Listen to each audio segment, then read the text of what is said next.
Toujours à Blois, aux Journées européennes des métiers d'art, où le soleil vient un petit peu fouetter nos visages. Je suis toujours avec Clémence et Dorine, nos jeunes intervieweuses. Et nous sommes cette fois en compagnie de Véronique Ernest, modiste, et de Charles Fournier, Modeste. artisan des coopérations internationales. Bonjour à tous. Bonjour. Bonjour. Je vous laisse la place, les filles. Bonjour Véronique. Bonjour. Est-ce que vous pouvez nous présenter un peu votre métier de modiste et peut-être nous éclairer sur la différence entre chapelier et modiste? Alors, le métier de modiste consiste à créer et fabriquer des chapeaux, essentiellement des chapeaux de femmes, mais bon, ça peut être aussi des chapeaux d'hommes. La différence entre modiste et chapelier, donc avant les chapeliers étaient, dans les grands ateliers, étaient les hommes qui s'occupaient du moulage des matières. Et maintenant, le terme chapelier est plutôt appliqué aux gens qui ont une boutique, qui achètent et revendent des chapeaux. Depuis quand vous faites ce métier ? Depuis quand je fais ce métier ? Ça doit faire presque 30 ans. Mais ça fait 17 ans que je suis installée à Blois, rue Saint-Lubin à Blois. Et vous avez votre propre boutique ? Oui, depuis donc 17 ans à Blois. Avant, je travaillais à Paris, j'ai travaillé dans différents ateliers à Paris. Pour créer un chapeau, il faut passer par plusieurs étapes, donc faire le croquis. Alors moi personnellement, je ne fais pas de croquis, je travaille directement la matière et il y a différentes étapes et différentes techniques selon les matériaux. Donc il y a soit une technique de moulage, il peut y avoir une technique alors comment décrire ça, de couture, mais couture de ruban qu'on coud en colimaçon avec une machine particulière. Et puis après, il y a aussi technique de coupé, cousu, c'est-à-dire comme la couture, en fait, avec un patronage. Est-ce qu'il y a une matière que vous préférez utiliser pour vos chapeaux ou vous utilisez n'importe quelle matière ? Non, j'utilise toutes les matières et ce que j'aime beaucoup, c'est justement la diversité des matières et des techniques. Et donc ça laisse la possibilité de faire beaucoup de choses différentes. C'est ce qui me plaît. Est-ce que modiste, c'est un métier répandu en France Non, ce n'est pas un métier répandu. On ne va pas dire en voie de disparition, mais bon, il y a beaucoup de gens qui aimeraient le faire, mais qui ne résistent pas forcément longtemps, parce que c'est vrai que c'est pas... faut avoir des besoins modestes en termes de revenus, comme peut-être beaucoup d'artisans. Mais après, c'est un choix de vie et c'est une passion. Faire un métier de création, c'est très enrichissant, donc ça vaut le petit salaire. Et cette journée est importante pour vous, pour justement faire découvrir votre métier à des générations plus jeunes, même à des gens. Alors, cette journée est importante, je trouve, surtout le fait que cette année, il y ait cette organisation-là. C'est une manière de vraiment donner de l'importance au métier d'art.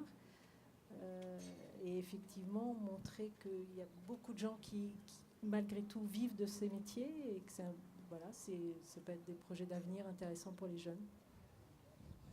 Et vous savez à peu près combien il y a de modistes sur Blois ou vous êtes toute seule ? Sur Blois, je suis toute seule. Après, ce serait peut-être combien de modistes en France ? Moi, non, je ne sais pas. On n'est pas très, très nombreuses, malgré tout. Peut-être montrer, parce que vous êtes venu avec deux créations, alors est-ce que vous pouvez essayer de nous expliquer, tout en les montrant un petit peu à la caméra, les matières et par exemple le nombre d'heures de travail pour celui que vous tenez en ce moment dans la main, comment ça se passe ?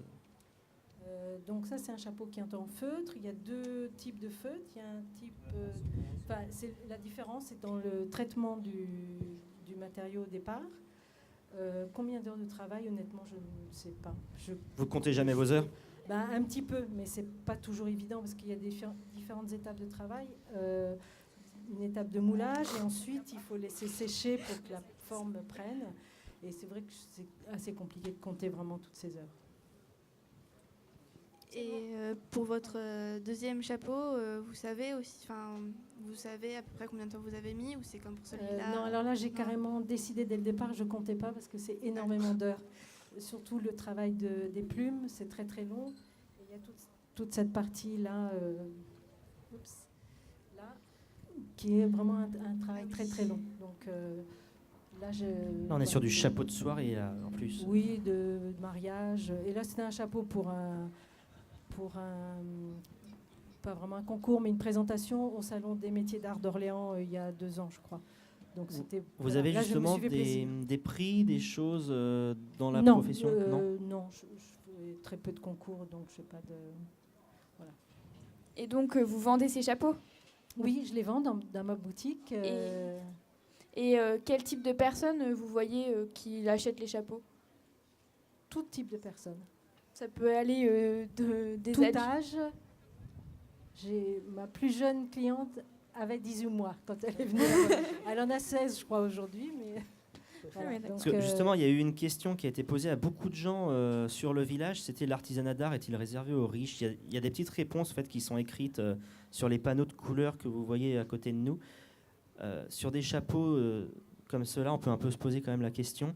Vous, vos clients, c'est pareil, c'est tout Mes clients, oui, c'est tout. Alors après, oui, ça représente un certain coût. Il y a des chapeaux, on peut trouver des chapeaux à des prix beaucoup plus bas, qui ne sont pas faits dans les mêmes conditions et qui sont pas... Moi, je vends essentiellement des pièces uniques, donc c'est vrai que ça a un coût, mais j'ai des clientes qui n'ont pas forcément des moyens énormes. Et vous travaillez directement dans votre boutique, la Oui, boutique et l'atelier en fait. L'atelier est contigu à la boutique. D'accord. Très bien. Donc on peut venir voir. Ma porte est ouverte. Rue Saint-Lubin. Les hommes aussi, alors. Oui, je vends des chapeaux pour hommes que je ne fabrique pas, mais que je vends. Donc maintenant, on passe à vous, Charles. Charles Fournier. Donc Charles, vous êtes co-organisateur de cet après-midi, c'est ça? Oui, d'abord je veux dire j'adore votre émission. J'avais promis que je le dirais et c'est vrai.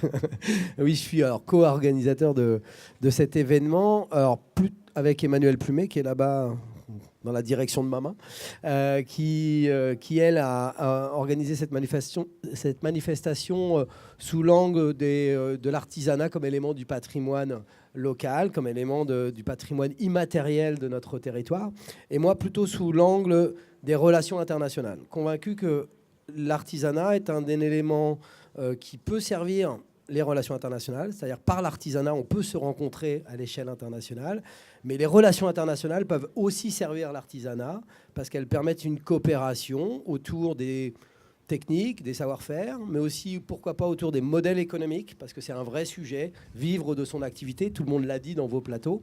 Et donc, à travers ce projet, c'est à la fois un temps pour mettre en valeur les métiers de l'artisanat, mais aussi pour enclencher une coopération entre des artisans de plusieurs villes, avec l'idée qu'ils ont à gagner à coopérer, plutôt qu'à imaginer qu'ils puissent être en concurrence. Moi, je crois qu'il y a un intérêt à faire ensemble, voilà, pour aussi le développement de leur activité. Et en termes d'organisation, une journée, enfin même un week-end comme celui-ci, c'est compliqué à organiser, contacter tous les artisans dans les différents pays Oui, alors je ne sais pas si c'est compliqué, en tout cas au moins complexe. Ça invite à mettre beaucoup de gens autour de la table parce que ça appelle à plein de compétences. Alors on ne le voit pas, mais là, il y a des compétences techniques pour installer l'ensemble des barnums. Ça, c'est un travail. Il faut prévoir les conditions matérielles, l'accès au gaz, à l'électricité, à l'eau. C'est des petits détails, mais s'il n'y a pas... les équipes techniques de la ville derrière pour mettre ça en place, ça n'existe pas. Puis après, oui, c'est complexe pour aller mobiliser des gens différents, pour faciliter la venue d'artisans. Je pense particulièrement à nos amis marocains. Pour pouvoir venir en France, il aura fallu passer par les fourches codines d'une demande de visa. Une demande de visa, au Maroc, c'est pas simple à obtenir. Dans l'autre sens, c'est plus facile, mais dans ce sens-là, c'est plus compliqué.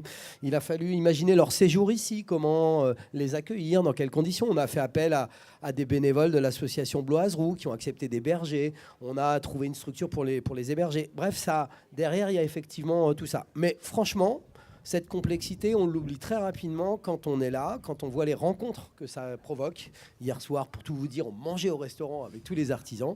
Et c'était particulièrement sympathique. Et ils découvrent qu'ils ont les mêmes problèmes, les mêmes sujets. La disparition des métiers, c'est pas que ici. Ça a été évoqué un peu pour le métier de modiste. Mais au Maroc, à Azrou, il n'y a plus que 5 fabricants de babouches traditionnels. Il n'y en a plus que 5. Il y a quelques années, il y en avait encore une centaine. c'est en train de disparaître. Et qu'est-ce qui arrive? La babouche chinoise.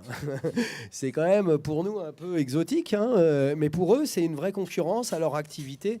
Et ils essayent de vivre de cette activité. Donc, à travers un projet comme ça, on peut aussi réfléchir à ces questions ensemble et essayer de leur trouver des solutions.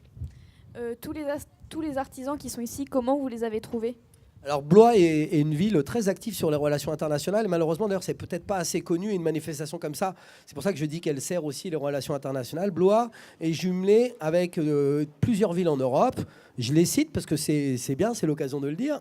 Blois est jumelée avec la ville de Waldshutingen en Allemagne, la ville de Weimar en Allemagne, la ville de Lewis en Angleterre, la ville de Sighișoara en Roumanie, ça c'est déjà moins connu, la ville d'Urbino en Italie, c'est encore moins connu, la ville de Cáceres en Espagne, la ville d'Azrou au Maroc et la ville d'Hue au Vietnam. Vous voyez, ça fait un potentiel. Et toutes ces villes ont en commun un patrimoine historique, un patrimoine humain, un patrimoine naturel extrêmement important. Et c'est ça qui a d'ailleurs fondé ces jumelages. Et engager des projets comme ça, c'est renforcer les liens avec ces villes. Et donc, on a trouvé ces artisans dans les villes avec lesquelles on a l'habitude de travailler. Et vous avez co-organisé d'autres manifestations de ce genre sur Blois ou dans d'autres villes? Oui, alors pas forcément sur le thème de l'artisanat, mais on a lancé plusieurs projets de coopération qui touchent à des tas de domaines. Il y a eu beaucoup d'échanges de jeunes, par exemple, avec les villes jumelles. Ça, vous le savez peut-être, avec notamment le service jeunesse de la ville de Blois. Il y a des jeunes qui circulent entre nos villes, qui construisent des échanges. Il y a eu un échange, par exemple, entre le conseil de jeunes de Blois et le conseil de jeunes de la ville de Cáceres, où ils ont échangé sur la place des jeunes, ici et là-bas. On a initié aussi un projet autour du tourisme à Azrou. On a créé une marque touristique.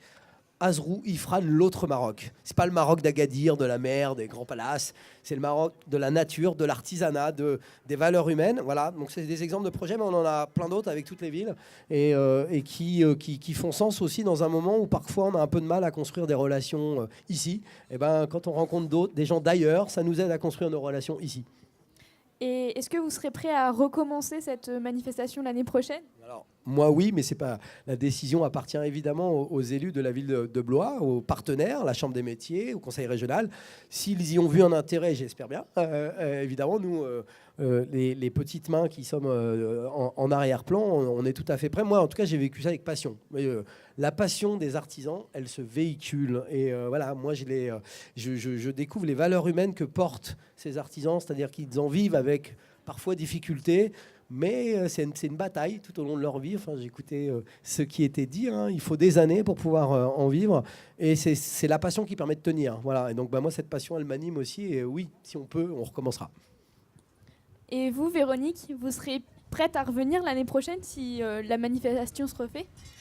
Oui, je crains juste un peu l'humidité. Mais bon, enfin, c'est mes chapeaux qui craignent l'humidité. Ouais. Mais oui, bien sûr. C'est vrai. Eh bien, merci Charles Fournier, merci Véronique Ernest et encore merci à Clémence et à Dorine pour ces trois superbes émissions. Super. Merci beaucoup, c'était très sympa. Et merci à tous. Au revoir.